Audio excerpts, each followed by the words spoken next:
Hello, everybody, and welcome to the latest episode of SEPA Paranormal Chronicles. Tonight, I am more than delighted to have somebody that is extremely local to me. She's literally a couple of miles that away in a little place called Gatineau in Quebec, and her name is Sabine Blaise. Sabine, welcome. Thank you. Thanks for having me. Yes, you're most welcome. And I think literally we could shout to each other. I think we're actually that close. We're just across the river. Yeah. So I'll go out on my balcony and wave and you'll probably see me. Awesome. Yeah. So Sabine is the owner, let's call it the owner for want of an easy expression, of the Eastern Canada Sasquatch Organization. But before we get into that, Sabine, what I'd like you to do is tell me, how did you first get into the interest of cryptids and Sasquatch? For me, this goes back from childhood, actually. Since I was a kid, I was always interested in Sasquatch. I also had an interest in the paranormal and ghosts, and I would read books a lot and watch documentaries. I watched the episode of In Search of about a Bigfoot, Sasquatch, and I would watch other documentaries. I was really into, I watched Unsolved Mysteries also later on. I've read a lot of books on the subject of Bigfoot Sasquatch, and it always intrigued me. I was always a believer since I was very young, and as I grew older, I kind of moved on. And it's only later on in life, actually in my 50s, since just a couple of years ago, I kind of rekindled that interest. What's also got me back into the subject of Sasquatch is my energy work. Also, I have an interest in the supernatural, but also energy work. So that kind of ties in with the intuition stuff. And I felt like it's just kind of rekindled, and I felt like reconnecting with this. So it's kind of like going around and doing a circle and going back to my roots a little bit. So are you one of these individuals that's actually been on investigations and you've been out into the sticks and actually tried to like find and record and document Yes. Sasquatch? Yes, I've been doing this for just about 2 years now. Actually, my organization is fairly new. I started this 2 years ago, but I've been going out in the Gatineau Hills quite a lot. I do a lot of hiking. I've walked a lot of different trails. I've been to different areas in the region, in the Outaouais region, not just in Gatineau Park, but also I've been to the wildlife reserve further out east here, and further north also in the vicinity of Gracefield. So I've been around in different areas, and I've camped twice last fall as well. I spent the night in Gatineau Park, which was really interesting when you're out there during the night. So yeah, I've observed a lot of interesting things, and I just document and collect data, and I just save things a lot. Take lots of pictures and videos, and I just use my senses and also my sixth sense. I trust my gut as well.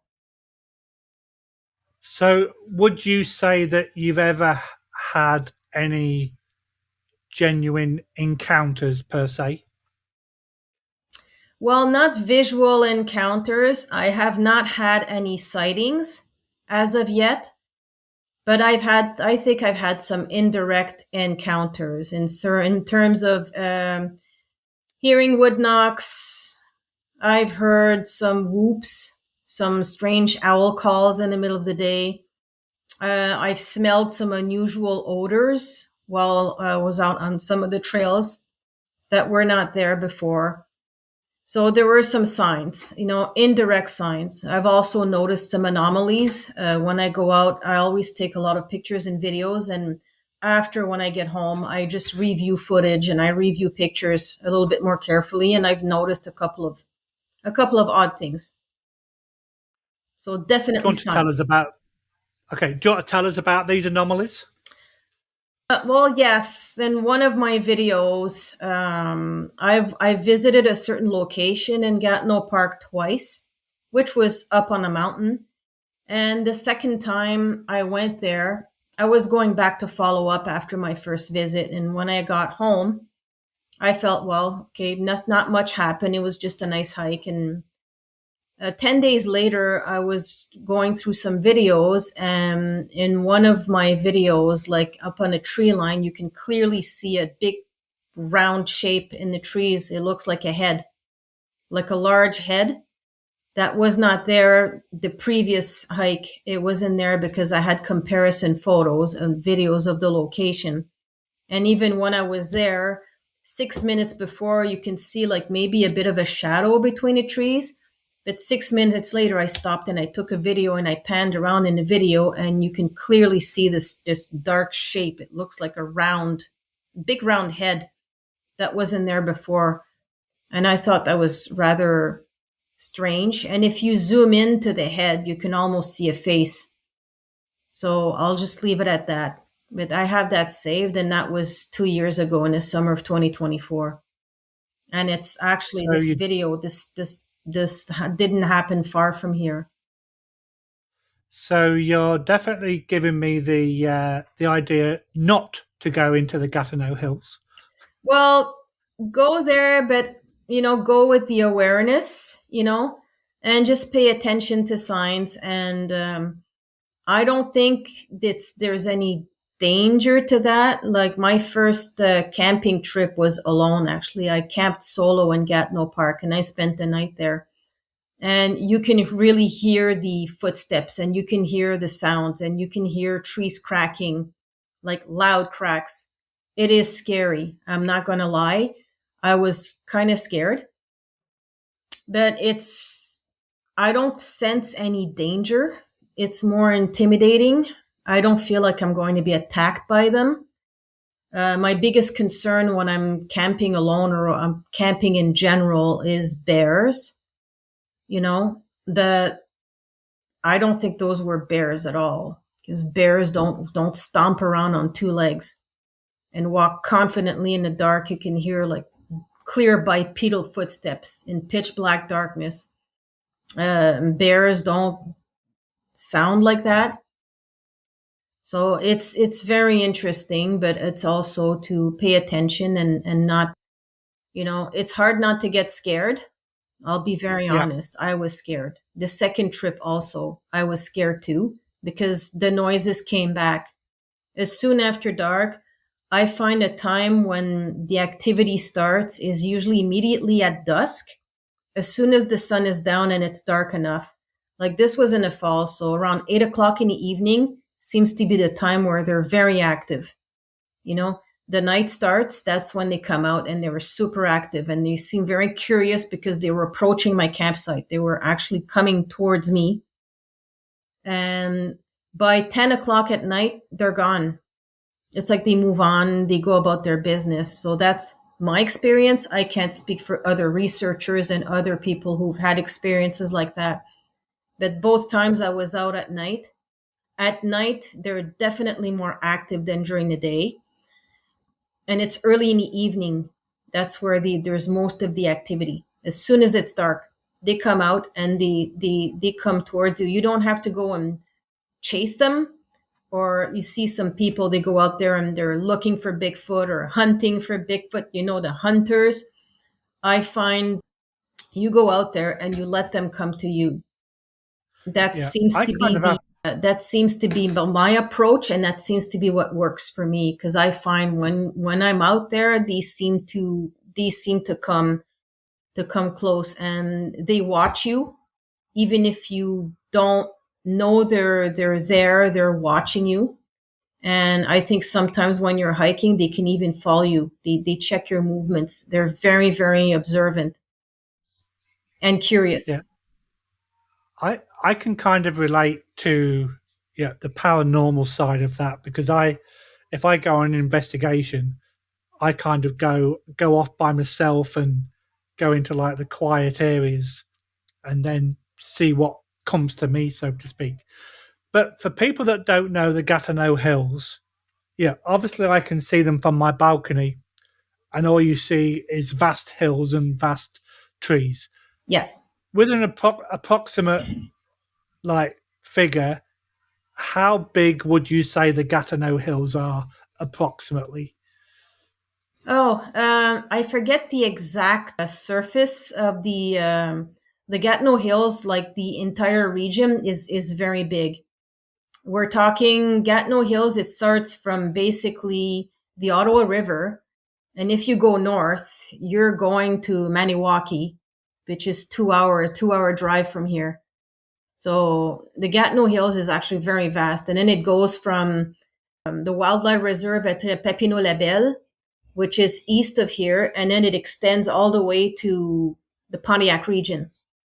The Pontiac region meaning uh, around Wolf Lake, Masham area, Wakefield. Like it's a big region here. The Gatineau Hills. It's actually there's a lot of forest here, so I don't have the exact numbers, but we're looking at pretty much like it's quite big. You could drive 2 hours in I the Gatineau Hills and you're still in it, pretty much. yeah, I I had the opportunity to go flying with a friend of mine who uh, he had a small Cessna aircraft at the Rockcliffe Oh, nice. airport, and we actually flew over the Gatineau Hills. And like you say, it is a vast, vast It's very big. area. Yes. Yeah. Yeah, it's So vast. for us to say there's nothing there, it's basically impossible for us to say that because Canada's big in itself. Yeah, I'm from England, and England will fit into Saskatchewan by itself. Yeah. Yeah, that's Yes. how big Canada is. Yep. So for people to say that there's nothing there, That's impossible. yeah, No. exactly. So during your time when you first started getting interested, did you speak to other researchers, investigators, whatever you want to call them, and have they had like interactions locally to where you and I currently live? Yes. Yes, actually, two of them. I won't name any names because I don't know if they would want to be named. That's fine. But a friend of mine who lives in Ottawa, she's had some experiences since childhood. Also, she told me that she was out with a family member, and I can't remember if she had an actual sighting, but I know she's very very in tune with them. And I know another person also who's had some encounters with them. So here in the region, there are people who have some experiences with them, have had or still have. So I'm not alone here. I'm actually newer. Some other experiencers, there are more experiencers than researchers. When I say experiencers, it's people who have more personal experiences as opposed to openly research. It's kind of a more personal thing. There are a couple of us here. So when you come to So, the conference, you'll meet them. and yes, I've already bought my tickets, Yes. and we'll come on to when the conference is a little bit later. Yes. But if you're talking to an individual and they're telling you that they've had a sighting of a Sasquatch, a Bigfoot, or an unknown entity, do you have like a checklist of like concrete evidence? So if they mention this, you can kind of do the checklist to make this story that they're telling you credible. Are there key points that you will always go to? Well, I don't actually have a checklist, but there are certain things that I can definitely ask and kind of verify. For example, well, the nature of the story, the type of evidence that they're showing, whether it's an anecdote or what they're describing, the way they describe it. There's some ways of telling also is Well, I know some researchers, they will have, let's say a person's had an actual sighting and it's something very substantial that could be substantial. Some people will get the witness to sign an affidavit. It has been done. Some researchers do that. They have the witnesses sign an affidavit, because if you've seen something, like you've seen a Sasquatch, that's a very, very emotional, almost traumatic experiences. It's a very strong, intense experience. That's something that if you know you're telling the truth, then you should be able to say that under oath or signing a legal document. So that would be one way of doing it. Other ways is simply by what the person describes, if there's what they're saying makes sense or not. If they have something like a footprints also, you can kind of read the footprint and see whether it seems legitimate or not. Some footprints will look like a bear. You know, bears, they step in their own tracks. So sometimes it can look like a gigantic human foot when it's actually two tracks that are superimposed. So that's a common confusion with some people. They think they see a human-like footprint. It's actually a bear. So bear and Sasquatch are sometimes difficult to tell apart. So those are just little things. Sasquatches have dermal ridges underneath their feet. It's like a fingerprint, but underneath their feet. So if you take a cast of the footprint, that's something that you could identify. Bears do not have dermal ridges. So that's another example.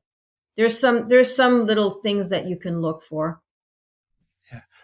Yeah. And I'm not an expert on bears at all. Yeah, I think I've only seen 2 in my entire life. Mm-hmm. And I think one of them was at a zoo.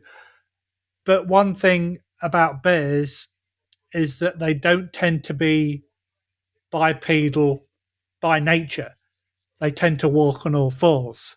So to see something that's walking upright, if it's doing it for any period of time, you pretty much know damn well that it's not going to be a bear.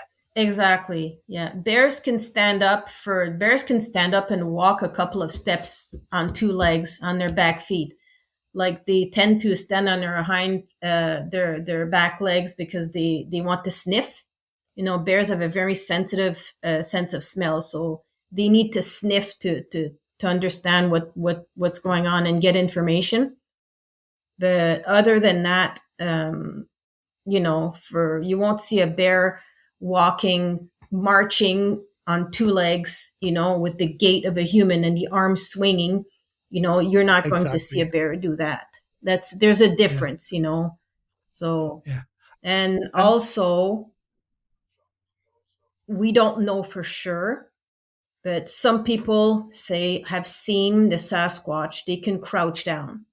So that can also add to the confusion. They can sit down, they can crouch down, and they can crawl on the ground too. For whatever reason, they can do that. So, one thing that I find extremely annoying is when you watch some of these TV shows, and some of them, damn well that what they're recording is fake. Yep. Damn well, just by looking at it. But what kind of annoys me a little bit in this day and age, you've got so much technology, like, we've got cameras in our pockets and stuff like that. Mm-hmm. The quality is so good on some of these cameras, but a lot of these so-called evidence is so blurry. Now, it's either you pick your phone up and you set your phone to blurry, which I don't think you could possibly do. And that's one of the things that, quick, I can hear something, set your phone to blurry. But there's also a theory that I've heard that if these beings are of kind of a supernatural like being, that they have the ability to interrupt camera signals, so to speak, so that you are unable to take a decent picture. What's your theory on that? I believe it. I believe it. And people who talk about the supernatural more from an energy psychic standpoint, and that their energy can set off certain technologies, like for example cameras. I believe it. It wouldn't surprise me one bit. Whether it's cameras or videos or trail cams. I know for me personally, I don't use trail cams. When I go out, I have trail cams. I've never used them because first of all, I feel I've heard so many stories of people putting up trail cams and the image is either blurry or doesn't work, or apparently they may break them because they don't like cameras. And also I feel like, I don't feel compelled to use them. But in terms of like blurry pictures and blurry videos, and it could be their energy that sets it off, I believe it. Because as an intuitive, because I am an intuitive, I've been a Reiki master for over 20 years, so I have a lot of background with doing energy work of all kinds. They have a strong energy. They do. I believe that they too are intuitive beings. I sense that they can see right through you. They read you, the ways, like psychics, they read energy and stuff like that. They do the same to us, which is why they're so observant and they watch us so much. They're not just watching us appearance wise. They're also gauging our energy and getting a feel of us. So do I believe they are telepathic? I'll say yes.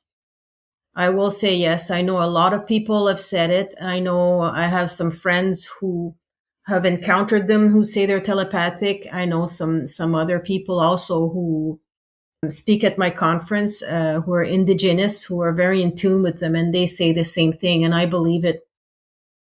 That they can sense your intentions. They can read your thoughts. Their presence is their energy. Their presence can be very overwhelming, which adds to the fear factor because they're first of all, they're big. The noises they make, especially when you're out at night, you're in the forest in the dark, it's already a little bit spooky. And then you got these noises, these loud cracks and these footsteps coming towards you. It adds to the overwhelming feeling. So for them to disrupt electronic equipment, yeah, I believe it. I think they can do that. Yeah, because I was talking to one individual and he actually had a trail cam damaged by something unknown. Mm-hmm. And he actually believes that they are able to sense that it's electrical equipment. Yes. Or they can smell kind of like the technology, like the plastic or stuff like that. So they kind of know what it is. So it is deliberate damage rather than an accidental walking past and knocking it with a knee or an elbow kind of thing. Yep. I believe that. And that's the reason why I'm very hesitant about using trail cams, because I feel it's almost like me putting a camera right in front of your home and I'm just spying on your kids. It's almost like an invasion of privacy, So I'm not comfortable doing that, because for me, and I know there's a lot of differing views about what they are and what they are not and their origins. And you're going to hear a multitude of things from my perspective and based on the interaction and the energy and the intelligence that they're displaying out there. Like, I consider them people.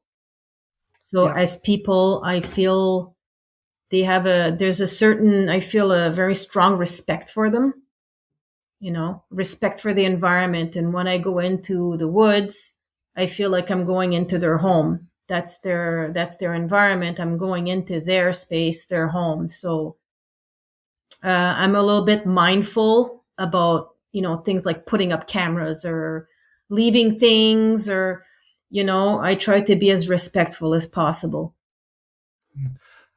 And exactly, because if you invite me around to your house, you don't expect me to just coming stomping in with my boots on and making a mess and putting cameras up and stuff like that. So you wouldn't expect me to do it in your home. So you've got to give the same kind of forethought to where they live and give them the same kind of respect. Exactly. It's kind of it's common sense, right? And that goes with the mentality of my organization. Basically, is just peaceful. It's the peaceful approach. It's non-aggressive. No guns, obviously. No kill. I know some people out there. They seem to have this idea that they want to shoot one, and that's going to end the debate. And you see some of them, they go out there and it's like a hunt. Yeah. I don't do that because, first of all, it's not necessary, but it's also a lack of respect, especially if we're dealing with, if they are people like I strongly feel they are, it's an undocumented tribe. They're hominids, but they're still a people. They deserve a certain amount of respect, And I have not seen any sign that they're going to simply attack you or dismember you, or you know what I mean? Like, otherwise people out there would have turned up dead or missing a lot more. For sure. So how did the Eastern Canada Sasquatch Organization come about? Oh, it just came about when I kind of rekindled with the Sasquatch. It was all simultaneous. Everything just happened all at once. So the ECSO exists since I started this in February of 2024. So it's been 2 years. And soon after, I started the Quebec organization, which is a bit of an offshoot of what I'm doing, because I wanted something that focuses on Quebec and the French language, because here in Quebec, there is no, to my knowledge anyways, there was no definite organization that represents and focuses on the Sasquatch, like here in Quebec, So I felt like this was kind of lacking, like here in the eastern part of Canada in general. There is some talk about Sasquatch, and there are some groups here, some organization, but everything is so obscure. You don't know them, you don't hear much about them. The Bigfoot groups here, it's not as established as it is out west. For example, in BC, the Bigfoot culture is very established over there. Here, not as much, especially Ontario and Quebec. You don't see that very much. So that's why I decided to start my little organization. It's bilingual because I felt the need to produce some information in French. So I do have blogs, and I post regularly, as often as I can. Just to mark a presence here, especially here in the National Capital Region. We're in Ottawa, where there's basically nothing, Yeah. So yeah, exactly. Yeah. Something is better than nothing. Exactly. And do you find that the lack of official groups or organizations, do you think that might be due to something, like we're a lot flatter over here than what they are in the West Coast and in the US? Do you think that might be something to do with it? Yeah. Not as many mountainous regions. Yes and no. That's a good question, actually, because here we do have some mountainous region. Of course, not like out west, like in the West Coast. It's a lot more pronounced. That's true. The mountains are a lot bigger over there. So I guess the difference in terrain would make a difference for sure. I think it has to do with the history, the history of Bigfoot Sasquatch that started in California. Mind you, there they have a lot of mountains and everything, but there is also the logging industry over there, which is kind of what started this, because the loggers started noticing footprints, and they noticed their machines were being broken and damaged, and that's how the whole thing started. And then it kind of blew up and up in BC also. There's a lot of awareness. I think it has also to do with the history of the native culture. Yeah. I think in BC, like I have books on the different native tribes and how they interacted with the Sasquatch and the whole legends and stories and accounts also. There's a lot of that coming from out west.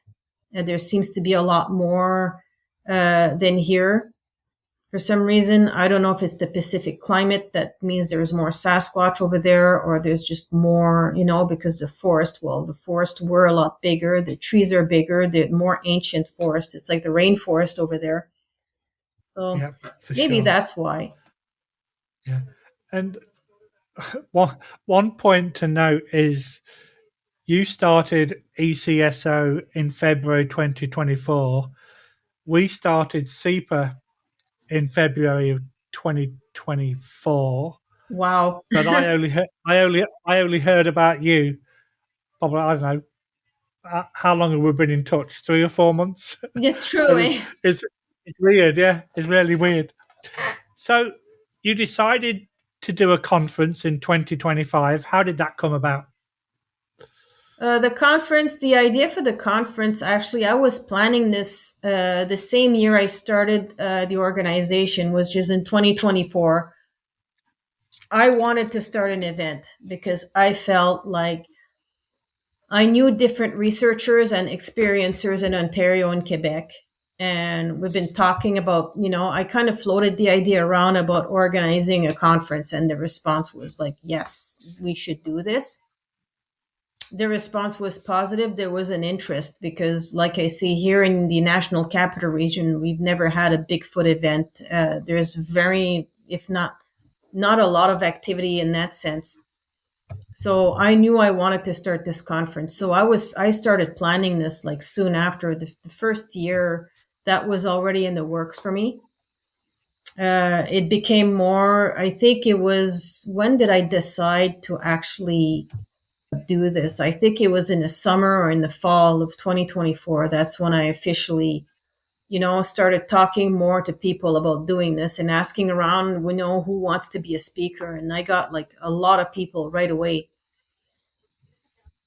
So the idea was almost from the get-go. I knew that, we need an event here because there are so many of us who had never met. We didn't know each other.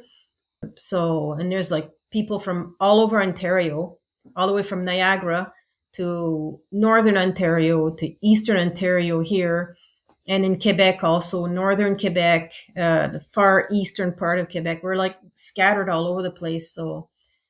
So we had our first event last year and it went pretty well. It's a small event. There's not a lot of people, and it was fine because a lot of us actually met for the first time, which was incredible. So it was a really good experience that way. It's just networking. Sure. And it was successful enough that this year we have edition number 2. Yes. And this year it's going to be a 2-day event. Last year was 1 day because I felt like that was enough for us to meet. And everybody gave their presentations, and it was very compelling. Some of my speakers ran out of time because they had so much content. So this year it's a 2-day event.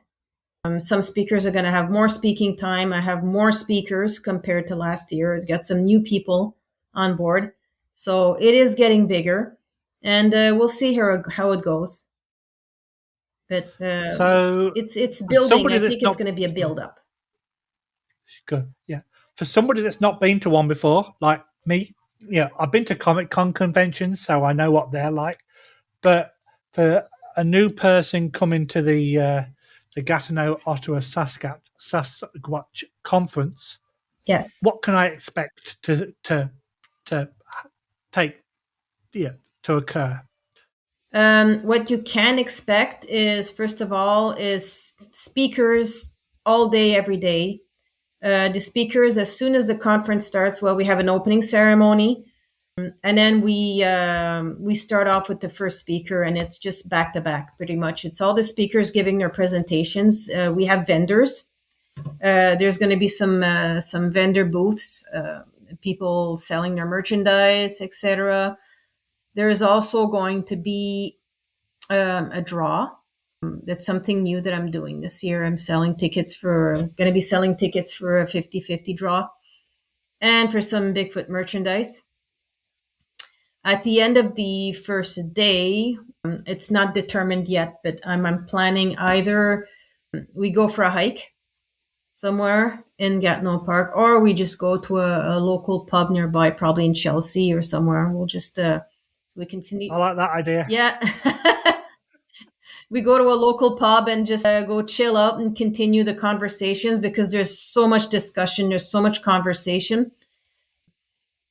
Last year, the mood of the conference was kind of rushed. I felt like I had to rush things along because our time was limited, and there was a lot of mingling, a lot of speaking, a lot of talking. People needed time to bond. Like I say, some speakers ran out of time. I had to yank them off, so to give time for the next speaker. So the pace was. That's why this year is going to be much more relaxed, and there's going to be time for that, And then the Sunday we're going to continue, and it's going to be more speakers, and I'll see if I can add in some more things. Maybe a musician or even another speaker. I have some room, so I'm kind of seeing. I don't want to cram the event too much, so it gets too crowded and too busy. Because last year was just too much, but this year there's going to be a lot more time to do stuff. So, without giving the game away, how many speakers do you have approximately? Right now, I have about 10 speakers. 9 or 10 speakers. So, that's a spread throughout 2 days. So, I may have room for an extra speaker, so I'll see how it goes, and without filling up the schedule too much. But that's so far, I have about 10 people in total. Okay, that's so pretty good. It's a good lineup. I have some very good speakers. I'm selective about who I choose for the conference. I don't. The speakers are pretty credible. Some are experienced researchers. Some of them have been doing this for years and years. I also have some experiencers, some people who have had some genuine experiences with Sasquatch who are very connected to them. Some people also bring in the native perspective, which is very important in my opinion. Understanding and knowing the Sasquatch is you need to kind of tap into the native culture, the cultural background. Since indigenous people, they've been here for thousands and thousands of years, so they've probably had a lot more encounters that are not written down or documented or recorded anywhere. So there's a lot of stories, a lot of things, it's very interesting. Like I say, I'm looking forward to it. So I'm not quite sure if you heard my last question, because it did freeze a little bit. I didn't hear it this end. So if you can tell us where it is and when it is, please. Oh, the conference is going to be on the weekend of August 15th and 16th.